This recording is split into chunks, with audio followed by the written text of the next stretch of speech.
And here we are, Michael Toner again with the ending of the Ithaca chapter of Ulysses, Part 2. By what reflections did he, a conscientious reactor against the void of incertitude, justify to himself his sentiments? The preordained frangibility of the hymen, the presupposed intangibility of the thing in itself, the incongruity and disproportion between the self-prolonging tension of the thing proposed to be done and the self-abbreviating relaxation of the thing done, the fallaciously inferred debility of the female, the muscularity of the male, the variations of ethical codes, the natural grammatical transition by inversion involving no alteration of sense of an aorist preterite proposition, passed as masculine subject, monosyllabic onomatopoeic transitive verb with direct feminine object. From the active voice into its correlative aorist preterite proposition, passed as feminine subject, auxiliary verb and quasi-monosyllabic onomatopoeic past participle with complementary masculine agent. In the passive voice, the continued product of seminators by generation, the continual production of semen by distillation, the futility of triumph or protest or vindication, the inanity of extolled virtue, the lethargy of nescient matter, the apathy of the stars. In what final satisfaction did these antagonistic sentiments and reflections, reduced to their simplest forms, converge? Satisfaction at the ubiquity in eastern and western terrestrial hemispheres, in all habitable lands and islands explored or unexplored, the land of the midnight sun, the islands of the blessed, the isles of Greece, the land of promise, of adipose anterior and posterior female hemispheres, redolent of milk and honey and of excretory sanguine and seminal warmth, reminiscent of secular families of curves of amplitude, insusceptible of moods of impression or of contrarieties of expression, expressive of mute, immutable, mature animality. The visible signs of anti-satisfaction: an approximate erection, a solicitous aversion, a gradual elevation, a tentative revelation, a silent contemplation. Then he kissed the plump, mellow, yellow, smellow melons of her rump on each plump, melanous hemisphere in their mellow, yellow furrow with obscure, prolonged, provocative, melon-smellinous osculation. The visible signs of post-satisfaction: a silent contemplation, a tentative velation, a gradual abasement, a solicitous aversion, a proximate erection. What followed this silent action? Somnolent invocation, less somnolent recognition, incipient excitation, catechetical interrogation. With what modifications did the narrator reply to this interrogation? Negative.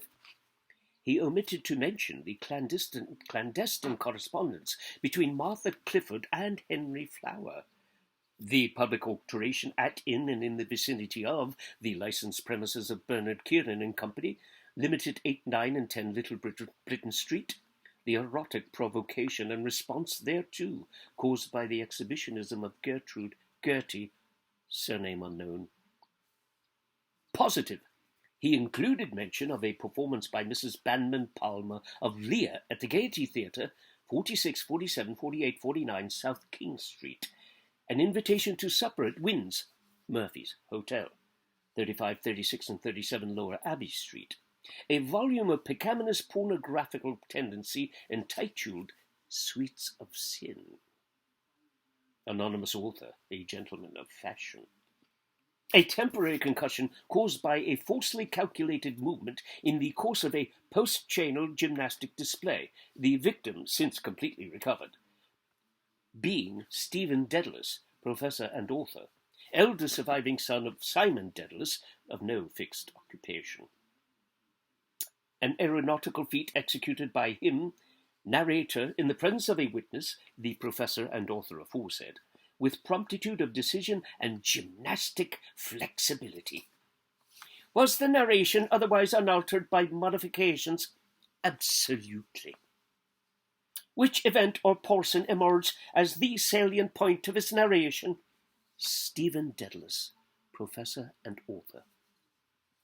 What limitations of activity and inhibitions of conjugal rights were perceived by listener and narrator concerning themselves during the course of this intermittent and increasingly more laconic narration? By the listener, a limitation of fertility, inasmuch as marriage had been celebrated one calendar month after the 18th anniversary of her birth, 8 September 1870, viz. 8 October, and consummated on the same date with female issue born 15 June 1889, having been anticipatorily consummated on the 10th September of the same year, and complete carnal intercourse with ejaculation of semen within the natural female organ, having last taken place 5 weeks previous, viz. 27 November 1893, to the birth on 29 December 1893 of second and only male, issue, deceased 9 January 1894, aged 11 days.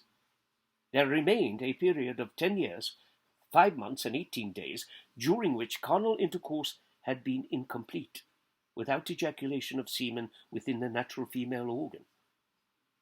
By the narrator, a limitation of activity between mental and corporal, inasmuch as the complete mental intercourse between himself and the listener had not taken place since the consummation of puberty, indicated by a catamenic hemorrhage, of the female issue of narrator and listener. 15 September 1903. There remained a period of 9 months and 1 day, during which, in consequence of a pre-established natural comprehension in incomprehension between the consummated females, listener and issue, complete corporal liberty of action had been circumscribed. How? By various reiterated feminine interrogation concerning the masculine destination, whither, the place where, the time at which, the duration for which, the object with which, in the case of temporary absences, projected or effected. What moved visibly above the listener's and the narrator's invisible thoughts? The upcast reflection of a lamp and shade. An inconstant series of concentric circles of varying gradations of light and shadow. In what directions did listener and narrator lie? Listener, southeast by east, narrator northwest by west, on the 53rd parallel of latitude north and 6th meridian of longitude west, at an angle of 45 degrees to the terrestrial equator. In what state of rest or motion? At rest relatively to themselves and to each other.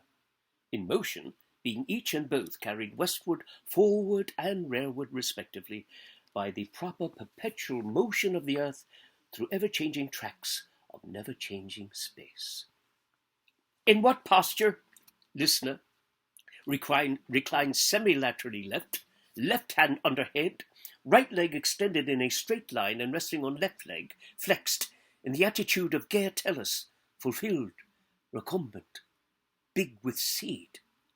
Narrator, reclined laterally left, with right and left leg flexed, the index finger and thumb of the right hand resting on the bridge of the nose, in the attitude depicted in a snapshot photograph made by Percy Apjohn, the child-man weary, the man-child in the womb. Womb, weary, he rests. He has travelled. With Sinbad the sailor, and Tinbad the tailor, and Jinbad the jailer, and Windbad the whaler, and Ninbad the nailer, and Tinbad the bailer, and Binbad the baler, and Pinbad the paler, and Minbad the mailer, and Hinbad the hailer, and Rinbad the railer, and Dinbad the caler, and Vinbad the quailer, and Linbad the jailer, and Shinbad the sailor. When? Going to dark bed, There was a square round Sinbad the sailor rock's ox egg in the night of the bed of all the ox of the rocks of Darkinbad the bright Daler. Where